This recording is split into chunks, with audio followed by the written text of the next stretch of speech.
Kita akan ngebahas teknis untuk bisa menghijrahkan status dengan melobi langit. Dengan doa. Kan katanya doa itu bisa mengubah takdir, benar? Benar gak tuh? Allah yang mengubah takdir dengan doa. Jadi bukan doa mengubah takdir, tapi Allah mengubah takdir dengan doa.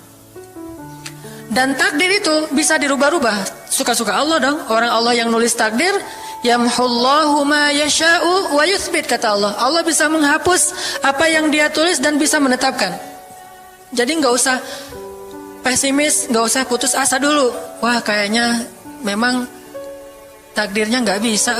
Orang yang jahat kayak saya, yang pernah punya masa lalu yang kelam, menikah dengan akhwat yang hafizoh dari pesantren apa gitu. Kan kayaknya takdirnya enggak. Wal hafizin wal hafizat, gimana sih? Wal hafizin, gimana sih ayatnya? Saya jadi lupa. Orang yang soleh, orang yang menjaga diri dengan orang yang menjaga diri, orang yang soleh dengan orang yang soleh. At-thayyibin lit-thayyibat, maaf. At-thayyibin lit-thayyibat. Orang yang baik ketemu orang yang baik. Tapi kan saya mah orangnya udah keburu gak baik duluan. Sekarang lagi belajar jadi orang baik, tapi belum baik-baik amat. Sedangkan dia mah udah terpelihara dari dulu. Kayaknya kita mah gak sekufu, gak selevel, beda dunia. Yang satu dunia putih, satu dunia hitam. Ini gimana nih gak ketemu nih. Takdirnya mungkin kita emang gak layak untuk dia, tetapi dengan doa Allah subhanahu wa ta'ala berkuasa untuk mengganti takdir. Makanya malam ini kita akan belajar tentang bagaimana menggunakan jalur langit untuk bisa mendapatkan hajat kita. Baik menikah, dapat kerjaan, punya anak, dan keajaiban-keajaiban lain yang bisa kita dapatkan kalau kita tahu cara menggunakan jalur langit. Sebelum kita masuk materi itu, yuk kita tilawah bareng-bareng ayat yang standar lah tentang doa. Udah pada tahu kan? Silahkan dibuka. Ayat apa? Surat Al-Baqarah ayat 186. Itu standar banget kalau bab doa. Surat Al-Baqarah ayat 186.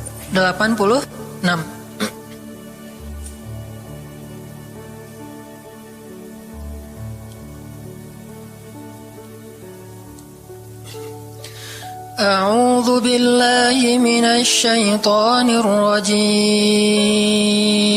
Enggak?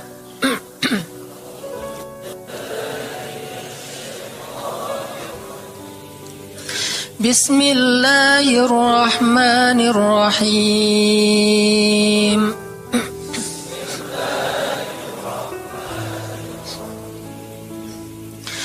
Wa idza sa'alaka 'ibadi 'anni fa inni qarib.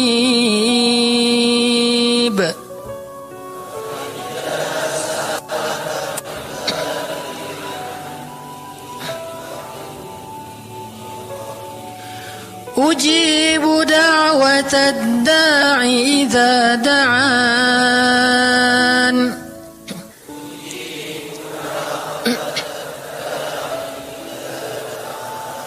Falyastajibu li wal yu'minu bi la'allahum yarshudun.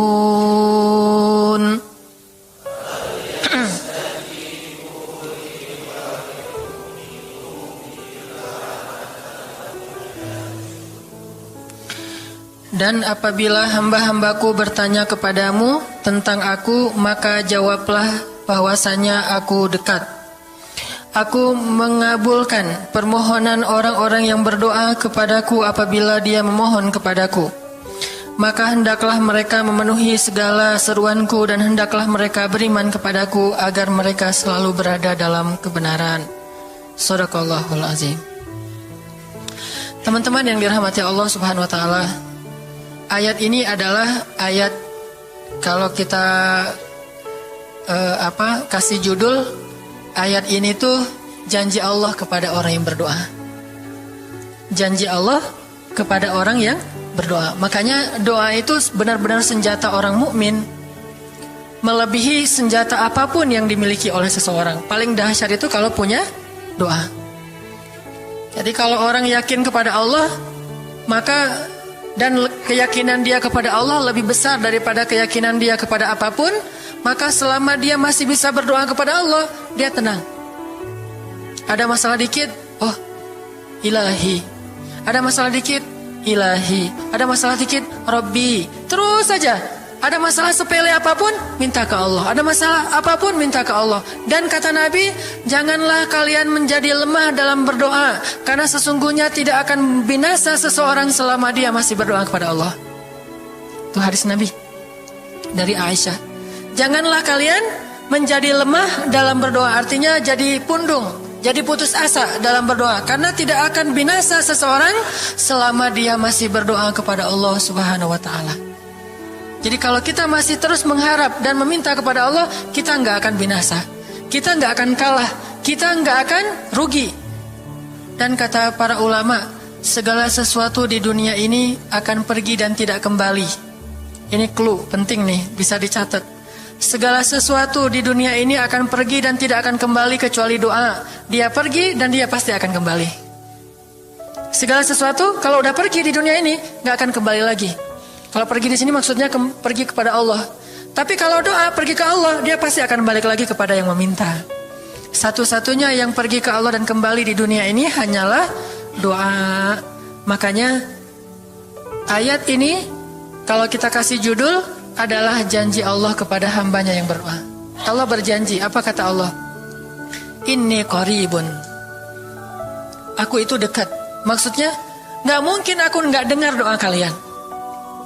Begitu kita berdoa, kita pikir Allah dengar gak ya? Jangan-jangan kok doa saya belum diijabah, kayaknya Allah gak dengar yang kemarin, saya harus keraskan lagi suara saya. Enggak, ini qarib. Arti ini qarib, aku itu dengar banget apa yang kamu ucapkan. Gak usah diucapkan, di dalam hati aja Allah udah dengar. Siapa yang pernah berdoa di dalam hati terus langsung Allah ijabah? Rasulullah. Coba teman-teman buka awal juz kedua, ayat surat Al-Baqarah ayat 144. Itu gara-gara Nabi ada harapan di dalam hati tapi gak berani ngomong gitu ke Allah. Cuma dipendam di dalam hati doang. Tapi langsung diijabah oleh Allah. Ayat surat Al-Baqarah ayat 144. Allah berfirman, قد نرى تقلب وجهك في السماء فلنولينك قبلة ترضاها فول وجهك شطر المسجد الحرام وحيث ما كنتم فولوا وجوهكم شطره وإن الذين أوتوا الكتاب ليعلمون أنه الحق من ربهم وما الله بغافل عما يعملون. Jadi ceritanya orang Yahudi suka menghina kaum muslimin gara-gara orang Islam kalau sholat waktu itu masih menghadap ke Al-Aqsa, Palestina. Jadi kata orang Yahudi itu, lihat orang Islam mah fake, suka niru. Kita sholat menghadap Al-Aqsa, mereka sholat menghadap Al-Aqsa. Berarti agama mereka itu adalah agama yang meniru agama kita, nggak original. Sering diperolok-olok, setiap kaum muslimin sholat dihina sama mereka. Akhirnya Nabi ngerasa sedih. Wah, gimana ya caranya? Sehingga setiap sore Nabi berdiri di suatu bukit, kemudian lihat ke langit. Cuman gak ngomong, gini aja ke langit. Membatin. Bayangin, pernah gak teman-teman membatin ke Allah? Ini yang harus kita coba lakukan. Belajar membatin kepada Allah. Itu romantis banget. Jadi duduk sendiri, Allah, ngomong gitu dalam hati. Dan yakinlah ini qarib, Allah tuh dengerin. Jangan pikir saya kayak ngomong sendiri, kayak orang kurang waras. Enggak, Allah itu mendengar. Jadi kita batin aja sama Allah, ngomong dalam hati, ya Allah, saya tuh lagi gini, ada masalah. Ngomong dalam hati kita, please Allah, please, gitu ya.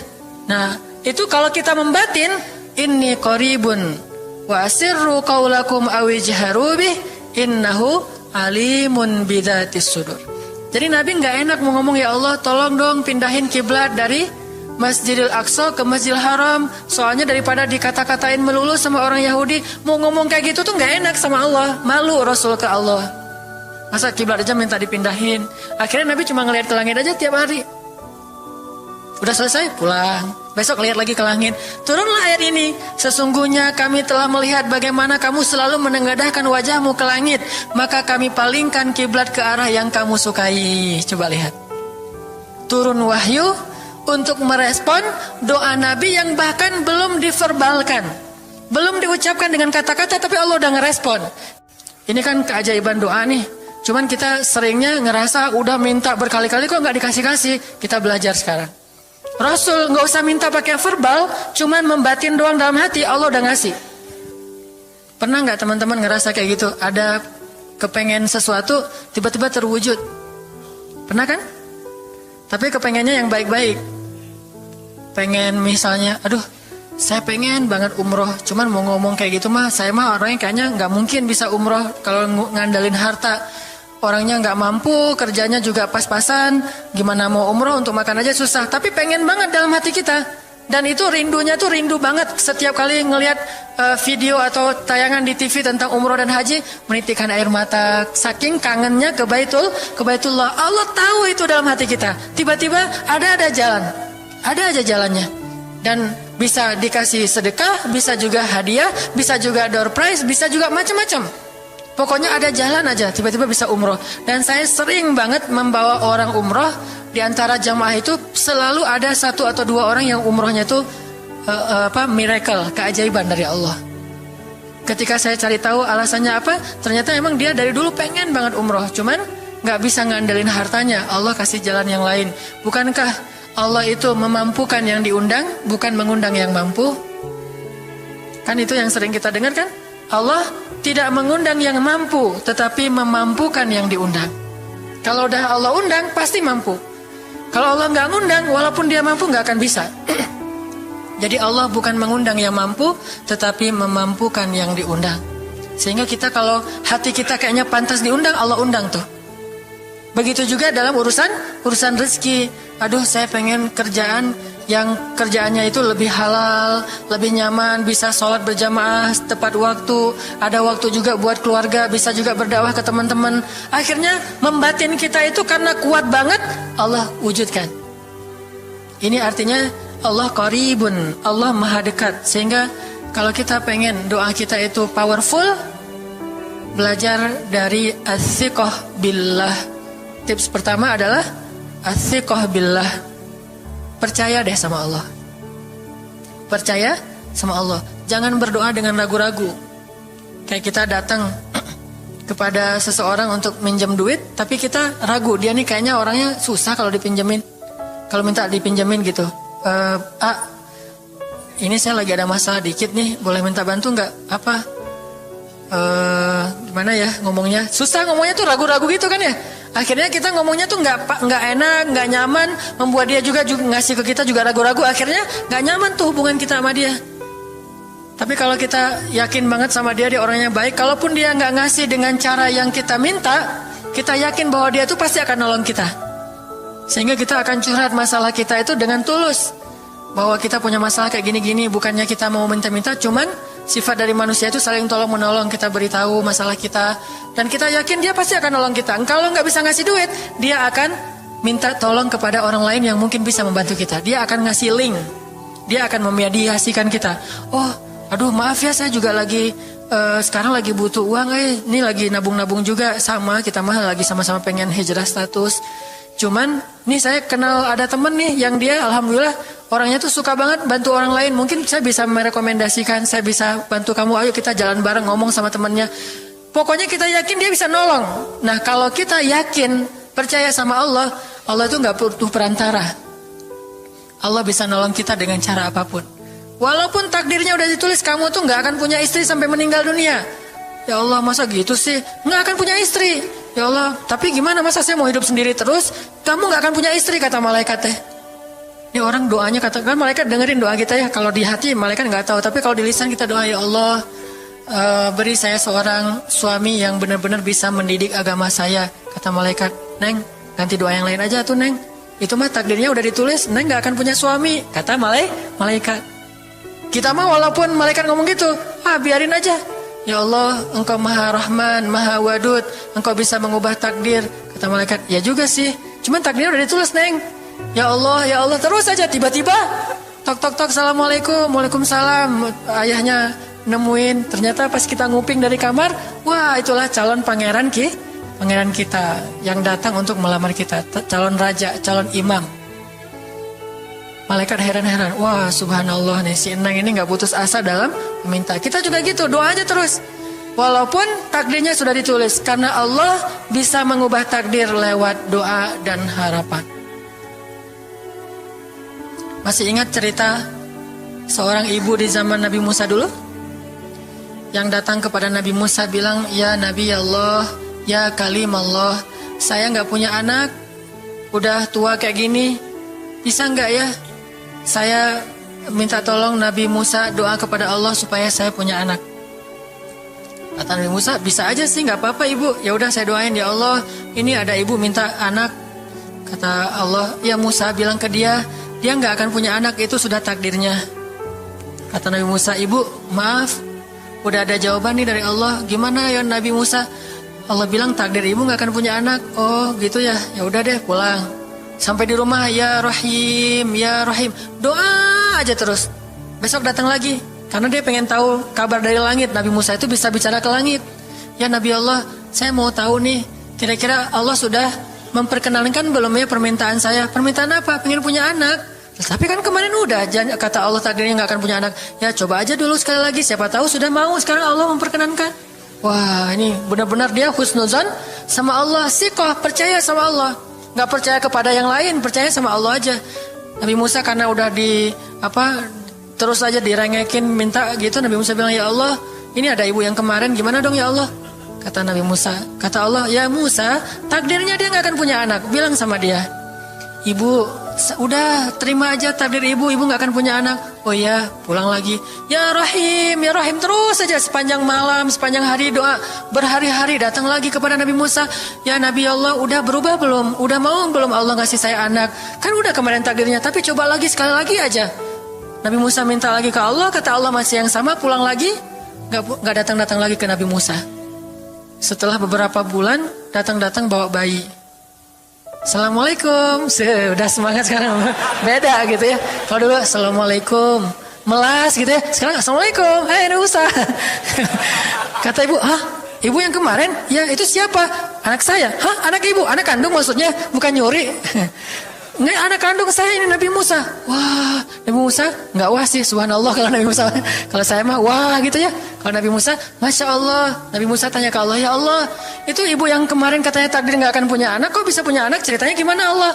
Ceritain dong. Saya kok nggak update gitu informasinya, kata Nabi Musa.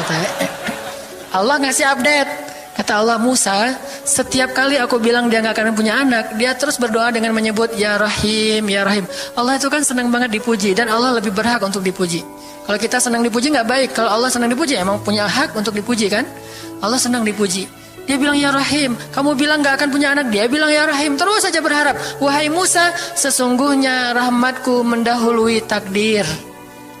Rahmatku mendahului takdir. Akhirnya dengan sifat rahim, Allah mengubah takdir ibu ini. Walaupun secara ilmiah gak mungkin punya anak karena sudah menopause, tetapi Allah yang memiliki kekuasaan atas segala sesuatu. Nah, tips pertama adalah kalau kita pengen doanya powerful, melahirkan mukjizat dan keajaiban, adalah as-siqah billah. Harus percaya sama Allah. Pertama, percaya bahwa Allah Subhanahu wa taala itu Maha Kuasa, mengubah apapun yang dia kehendaki. Apa yang Allah ingin, Masya Allah, kan pasti terjadi. Wa man lam yasha lam yakun. Kalau Allah gak pengen, gak akan terjadi. Jangan suuzon sama Allah terus bilang, gak enak banyak minta, amal saya sedikit, mending saya beramal aja gak usah banyak minta. Jangan memperlakukan Allah seperti kita memperlakukan makhluk. Orang kalau kita banyak minta, dia akan kesulitan. Lama-lama dia akan merasa terganggu. Tapi Allah kalau nggak diminta, dia marah. Manusia kalau kita minta banyak-banyak, dia marah. Allah kalau kita nggak minta, dia malah marah. Masya Allah ya. Luar biasa. Allah tuh senang banget kalau hambanya meminta. Sehingga di antara hamba yang paling Allah cintai, di antara hamba-hambanya, hamba yang paling banyak menengadahkan wajah dan telapak tangannya. Ilahi, ilahi. Minta sama Allah. Allah tuh suka banget diminta. Orang yang suka meminta itu bahasa Arabnya awwahun. Inna Ibrahim la'awwahun halim. Ibrahim itu hamba yang awwahun halimun. Awwah halim.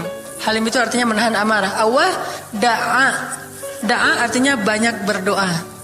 Kalau da itu berdoa. Kalau da'a senang banget doa. Ada masalah dikit, ilahi, Rabbi, ngadu aja ke Allah, manja gitu. Dan Allah tuh senang banget dengan hamba yang kayak gitu.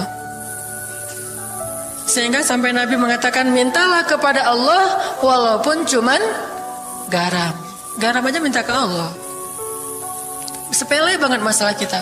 Ya Allah, mudah-mudahan nanti nggak macet ya. Minta sama Allah. Kok macet ya Allah? Ya biar kita sabar. Udah tahu jam macet berangkatnya telat gitu ya. Jangan salahin Allah. Tapi minta, bilang, biasakan kita tuh komunikasi sama Allah dengan manja. Ya Allah, mudah-mudahan saya bisa jawab ujiannya. Udah belajar sih ya Allah, cuma nggak tahu kan semuanya di tanganmu. Minta ke Allah. Bismillahirrahmanirrahim. Makan ya Allah, ini rezeki darimu. Makasih ya, makan. Kalau bahasa lainnya makasih, alhamdulillah. Alhamdulillahilladzi at'amani hadza wa razaqanihi min ghairi haulin minni wala quwwah. Hafal tuh? Kalau nggak hafal, udah aja bismillah lah. Alhamdulillah gitu. Bismillah ya Allah, masya Allah nih rezeki darimu. Udah selesai makan, udah sendawa gitu. Alhamdulillah, Allah baik banget. Ngomong sama Allah, sering-sering komunikasi sama Allah. Dan Allah itu wa huwa ma'akum aina ma kuntum. Dia bersama kalian dimanapun kalian berada. Bersama ya, bukan ada. Kalau ada itu beda. Allah di mana-mana itu beda. Tapi Allah bersama kalian itu artinya Allah melihat, Allah mendengar, Allah menyaksikan, Allah mencatat, Allah maha menilai bersama kita. Kalau ada, dia bertempat. Sehingga nanti kalau ada anak bilang, "Mah, Allah di mana?" Allah ada di mana-mana, Dek. Tadi dia malah karena cerdas, kalau gitu di WC juga ada, kan nggak boleh kan? Ini jawaban yang keliru, kurang filsafat. Allah itu bukan ada di mana-mana. Allah bersama kita dimanapun kita berada. Itu beda. Kalau bersama, ma'iyah artinya Allah melihat, menyaksikan, mendengar, menghargai, dan terus memelihara dimanapun. Sehingga nggak usah khawatir bahwa ini mah nggak di masjid, nggak apa-apa. Selama bukan di tempat yang najis, seperti di kamar mandi atau di mana yang tempat-tempat yang nggak boleh, kita itu mah nggak. Tapi yang di tempat yang umum, di pasar, di jalan, lagi di kendaraan, di dalam masjid, di luar masjid, Allah, ilahi, Rabbi. Kalau perlu lebih lebih manja lagi, pakai irama dikit, Allah gitu. Kayak orang manggil temennya gitu. Atau kita miss call Allah dulu. Ya Allah, udah nggak ngomong apa-apa. Itu miss call. Miss call Allah. Ngapain miss call? Caper, kangen sama Allah. Allah, Allah gitu lagi. Itu zikir kan? Allah, Allah, Allah. Kata Allah, ada apa hambaku? Allah lagi, Allah lagi, Allah lagi. Terus saja Allah di miss call berkali-kali. Pas Allah buka, wah 100 miss call. Allah 100 kali zikir. Udah 100 kali miss call, Allah yang telepon balik. Ada apa hambaku? Wah, ditelepon sama Allah. Lewat kejadian-kejadian hidup, tiba-tiba ada kejutan dari Allah. Langsung bilang sama Allah, thanks Allah.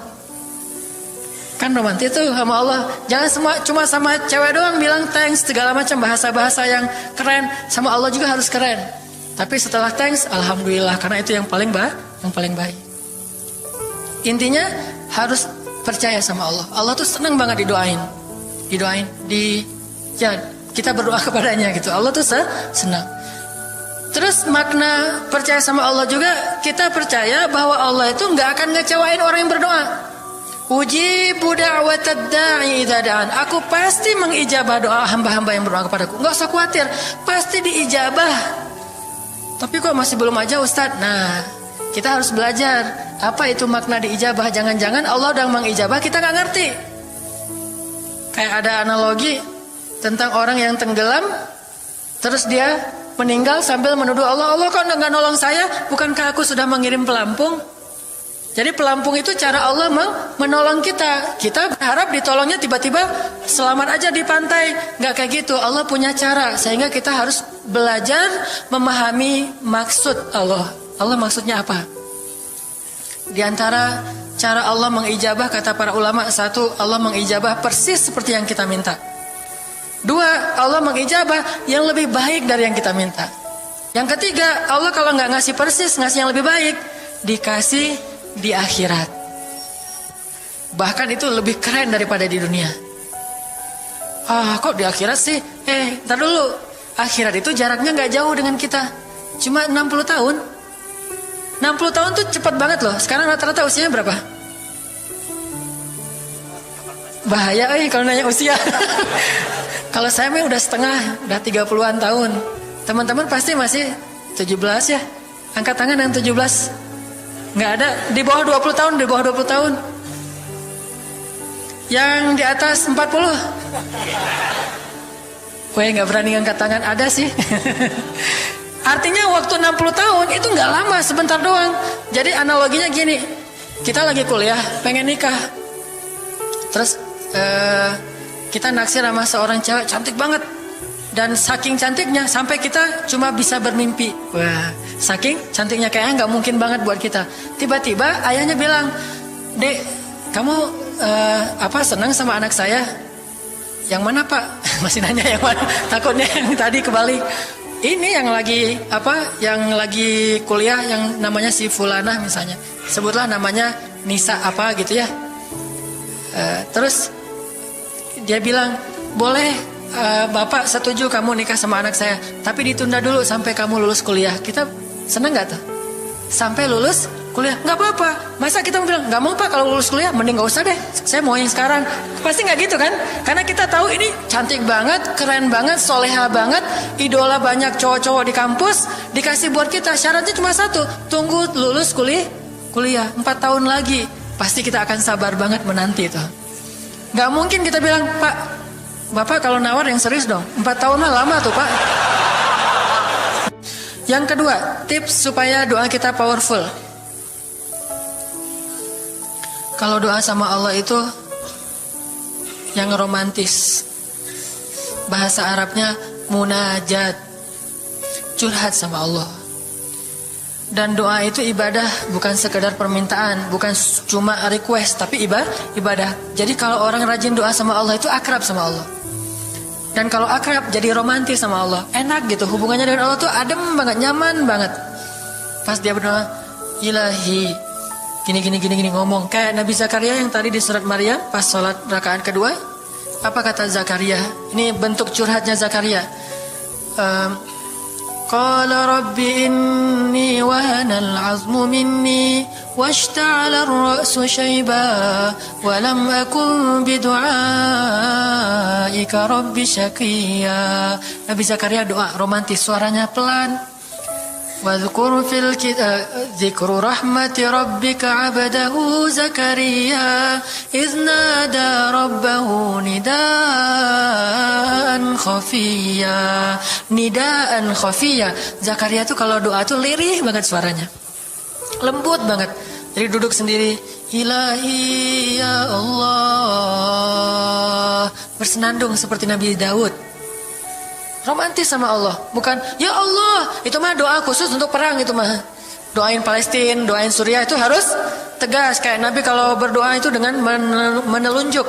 Kadang Nabi mengangkat tangan, kadang Nabi mengangkat kedua tangan sampai tinggi, kadang Nabi nggak mengangkat tangan, kadang Nabi memakai telunjuk. Semuanya itu sunnah. Dan kita saling debat masalah, nggak boleh angkat tangan. Kadang Nabi mengangkat tangan, kadang Nabi tidak mengangkat tangan, kadang Nabi malah menunjuk gini. Kalau urusannya bab perang, biasanya gini. Ya Allah, bukan nyuruh Allah ya.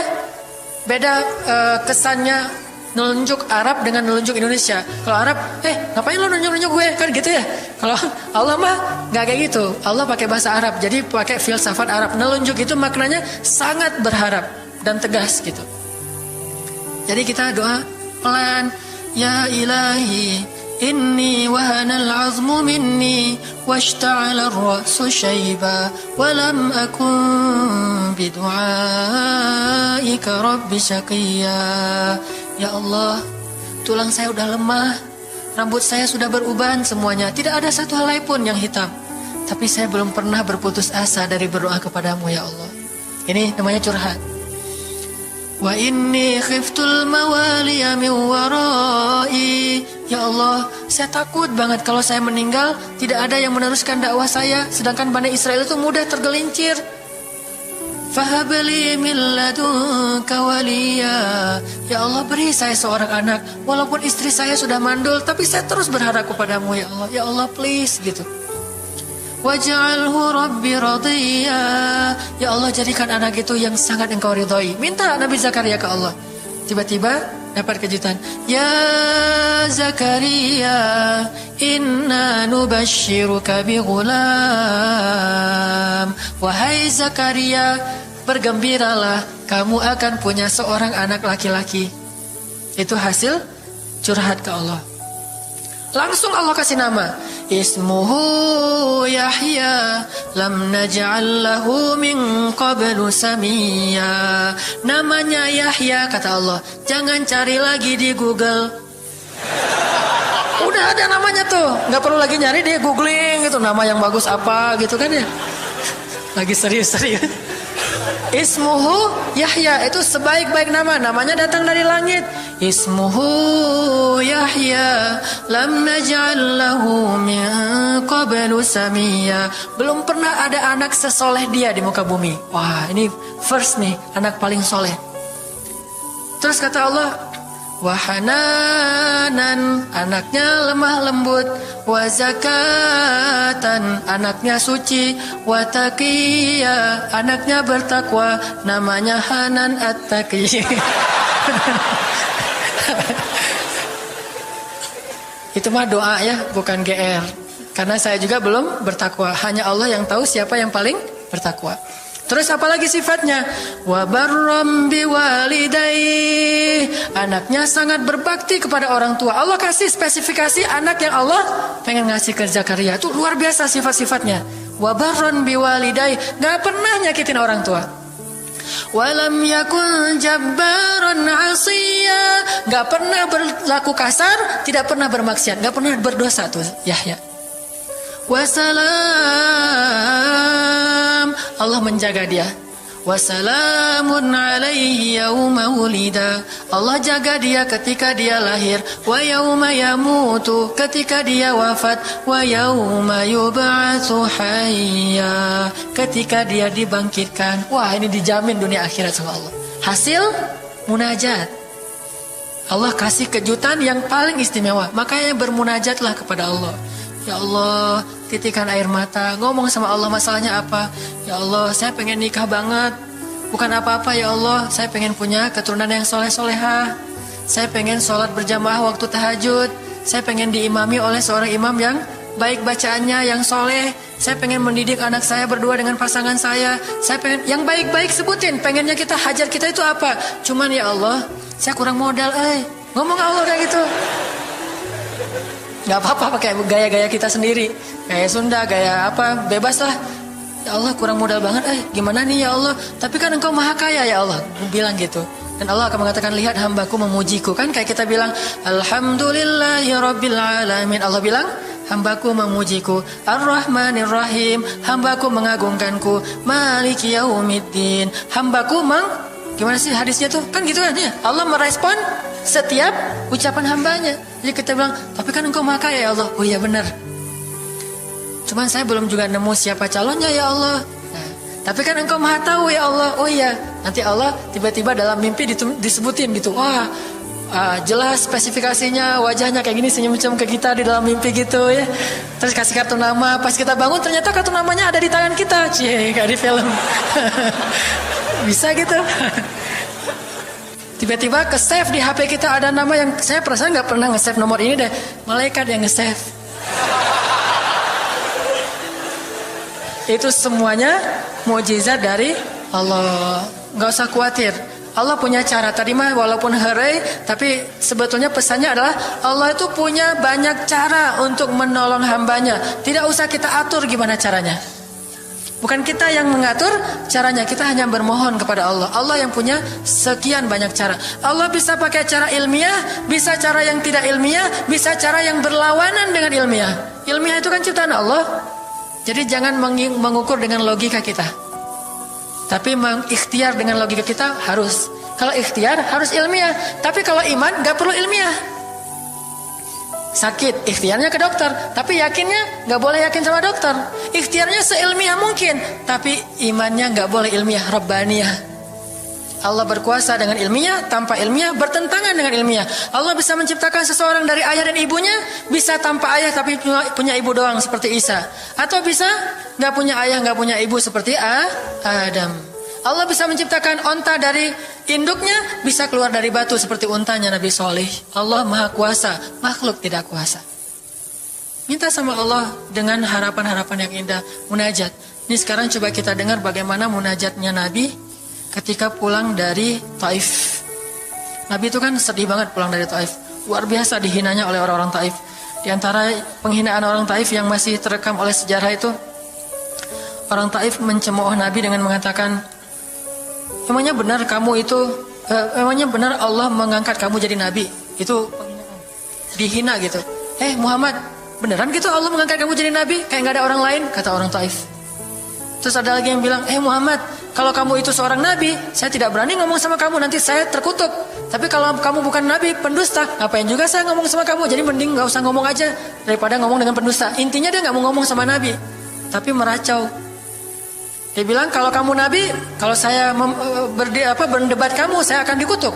Kalau kamu bukan Nabi, berarti kamu pendusta. Ngapain juga saya berdebat sama kamu, menghina.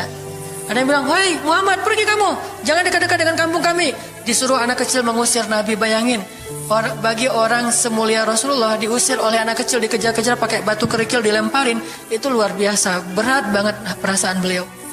Sama anak kecil, sama perempuan, sama budak-budak. Yang laki-lakinya tuh hanya bersorak di belakang. Perempuannya, bagi orang Arab, dihina oleh perempuan, itu luar biasa penghinaannya.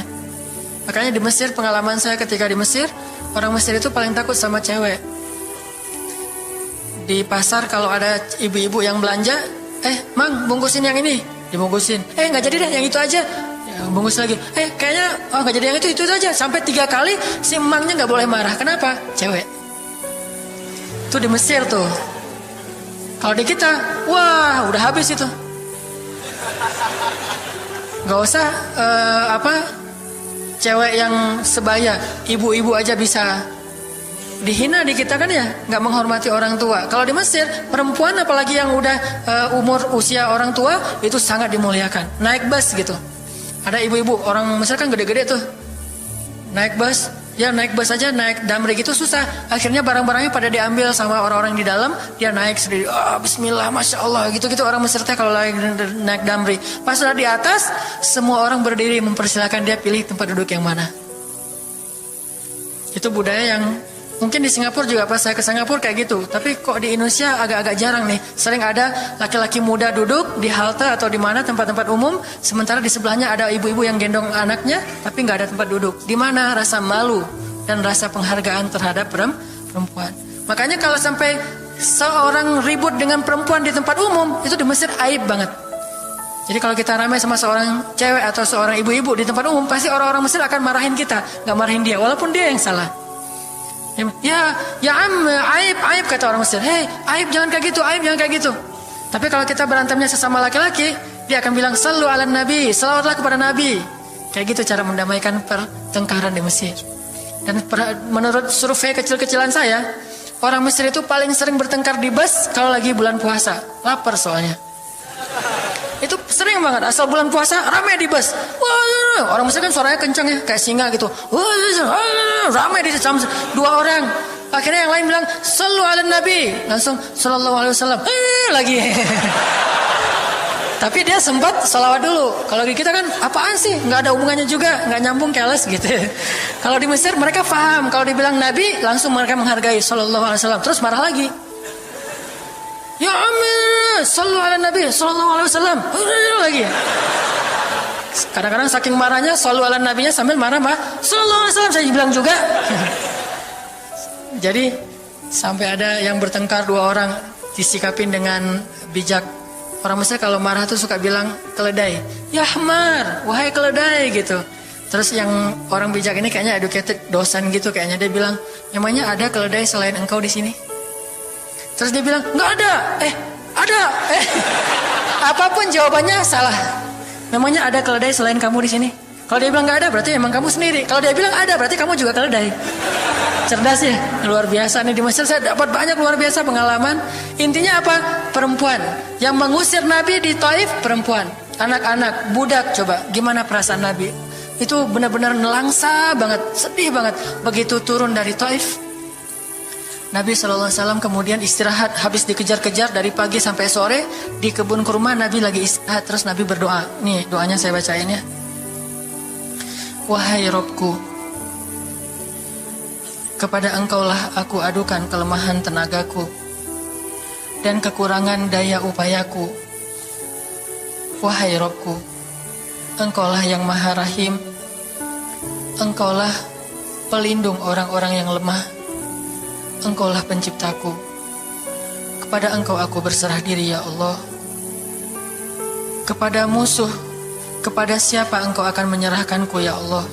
Kepada musuh yang akan mencelakaiku, atau kepada keluarga yang akan membantu urusanku. Tapi apapun itu, tidak ada keberatan bagiku, asal engkau tidak marah kepadaku. Mau diserahin ke musuh, gak apa-apa ya Allah. Mau diserahin kepada keluarga juga gak apa-apa, yang penting kau gak marah ya Allah. Ini bahasa Nabi. Terus Nabi bilang,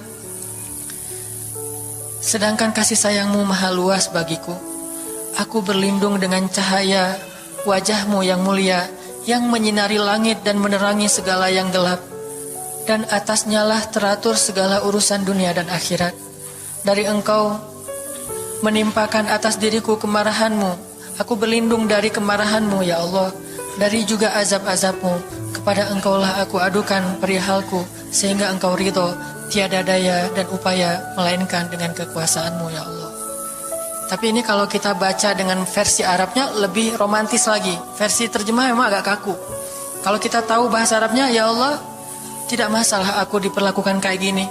Tidak masalah aku diusir, aku dihina, aku disakiti, aku dilempari, aku dikejar-kejar.